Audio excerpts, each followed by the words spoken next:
kapatid, pag tumitignan tayo mga kapatid, dapat yung power na sa atin, yung Holy Ghost ay nasa atin. Amen?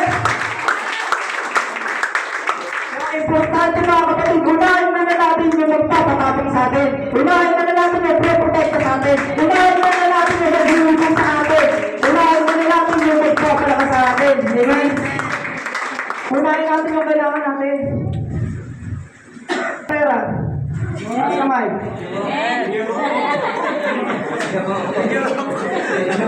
Holy Ghost, kailangan mo. Nakasabi ko, pera eh. Pera ka naman. Sino may kailangan ng kagalingan? Holy Ghost, kailangan mo. Amen. Napalagay niyo ba gagalingin mo po? Kundi puno ng Holy Ghost sila Peter. Hindi gagalingin lang po. Hindi gagalingin lang po kasi hindi gagalingin kung hindi in the name of Jesus. Amen. Kasi yung nagpapagaling yung Holy Ghost, yung nagpapagaling yung power. Yung power ng Holy Ghost yung gumagawa ng miracle. Amen. Amen? Diba dyan sinabi ng Lord, diba? John 6:63, ang Espiritu ang nagbibigay ng buhay. Tapos wala kang Espiritu ng Lord. Kaya ano ka? Patay.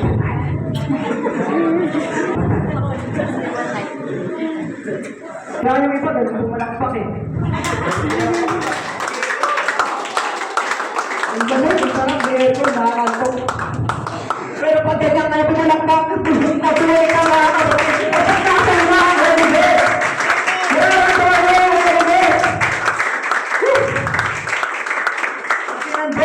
Ang Espiritu ng Lord na nagbibigay ng buhay. Amen. Praise the Lord. Praise the Lord.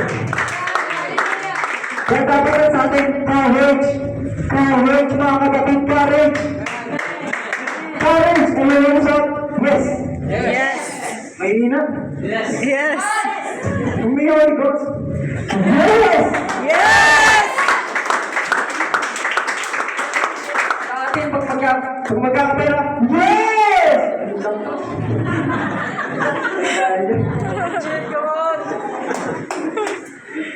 Dapat sa atin, magkakapera ka.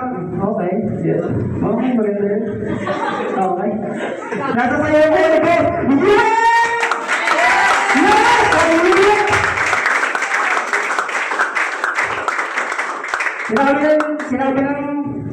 Sinabi ng Lord sa book of John 14 verse 18, ang sabi sa atin ng Panginoon, hindi ko kayo iiwan mag-isa, ako ipaparito sa inyo. Amen. Sa ibang version mga kapatid, hindi ko kayo iiwan ulila. Hindi tayo iiwan ng Diyos na mag-isa, papasamahan niya tayo, may kasama tayo. Amen. Amen? At tanong dito, gaano ka-importante sa atin ang Holy Ghost?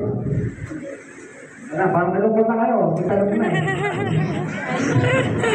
Sabi sa book of Acts, before the ascension, ito, ang Lord's Acts 1:4.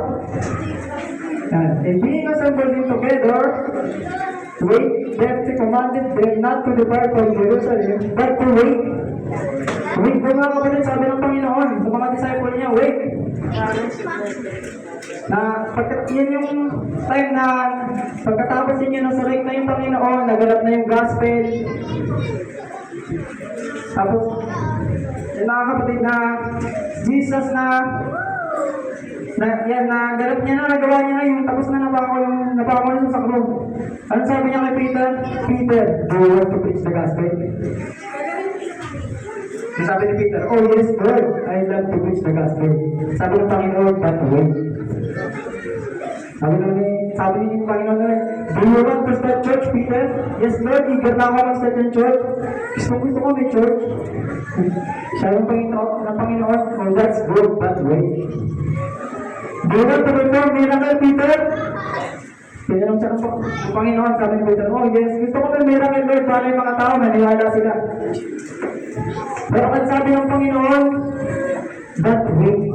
The same thing goes for all of us, here sa simbahan mga kapatid, na sa lahat ng ministry mga kapatid, sa LA, sa men, sa youth, sa music, mga kapatid, na sa atin lahat, May maganda tayong plano sa ating ministry.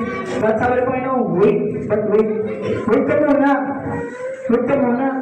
Sino ba yung hintayin? Action 4? Mga kapatid. And wait for the promise. Hintayin daw natin yung promise. Amen? The promise of the Father which is said to you and will for me. What is the promise? Action 8. What you shall receive power. Mga kapatid. We shall receive power. When the Holy Ghost Spirit has come upon you, and you shall be witness to me in Jerusalem, and in all Judea and Samaria, and go to the end of the earth. Jesus access to heaven. But you receive power ko mga kapatid. Gusto ba natin yung power? Amen? Gusto ba natin yung Holy Ghost? Tama yun na. So, kailangan mga kapatid, wait for the power muna, wait for the power when the Holy Spirit comes upon you. So, meron na tayong first step, pag nasa atin na yung Holy Ghost mga kapatid, na meron tayong first step, meron na tayong power, nasa atin na yung Holy Ghost, nandun yung power. Na pag wala pa sa yung power, hakbang, paano mangyari sa'yo? Tatalisod ka mga kapatid. Ba? Wala pa sa yung power eh. Madali ka matalisod, madali ka manghina, madali ka sabi, nagulas. Backslide. Mga backslide. Pero pag big ka ng Holy Ghost, mga kapatid, hindi matabang ang lalakad eh. Alam mo yung plano, magtatagumpay ka. Amen. Kasi kasama mo yung Holy Ghost eh. Kasama mo. Amen. If you want to teach mga kapatid, gusto nyo magtulong ng gospel? Ang kailangan natin Holy Ghost mga kapatid. Hindi mo matuturo na maayos yung Bible na puno-puno ng mystery kung wala kang Holy Ghost. Amen? Holy Ghost sinasabi sa atin ng ating bishop mga kapatid. Kailangan natin ng tulong ng Holy Ghost. Amen. We need the help of Holy Ghost. May gusto ka kalimutan mga kapatid, kailangan ng tulong ng Holy Ghost para makalimutan yan. At pag nakalimutan mo na yan mga kapatid, sigurado. Makakalimutan mo yan kung ano man yan pag puno ka ng Holy Ghost. Amen. Amen? Mata ka sa pagsubok sa problema, wala lang sa iyo yan. Bakit? Kasi puno ka yung nasa iyo eh. Amen? Amen. Nasa iyo. Kaya mo sa katabi mo, nasa iyo kasi. Huwag ka makulit.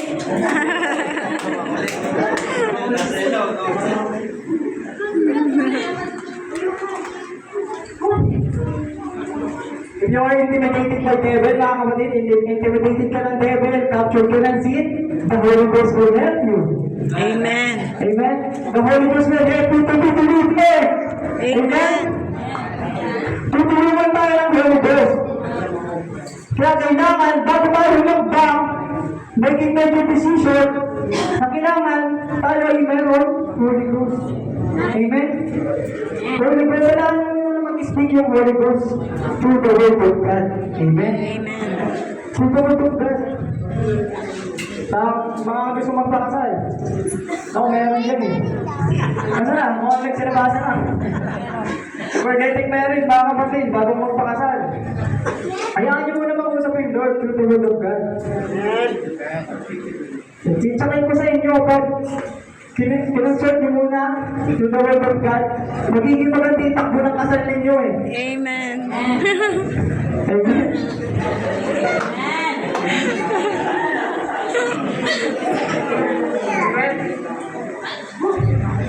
Gusto ko mga magkasawa. Narinig ka lang I love you. I love you. I love you too. Pakasal na tayo. Patay tayo. With the power, with the Holy Ghost, come upon you. Amen. So the first way, matibay yung unang akbang na matibay. Amen. Amen. Kasi nasa iyo yung power. Ito, let's why? The book of John 14 verse 26. Sabi ng Panginoon. Sabi. But the helper. Sino yung helper? Holy Ghost. The Holy Ghost, the Holy Spirit, whom the Father will send unto my name, He will teach you all the things and bring you to your life remembrance all things that I said to you. Amen. The helper, mga kapatid, the helper is the Holy Ghost.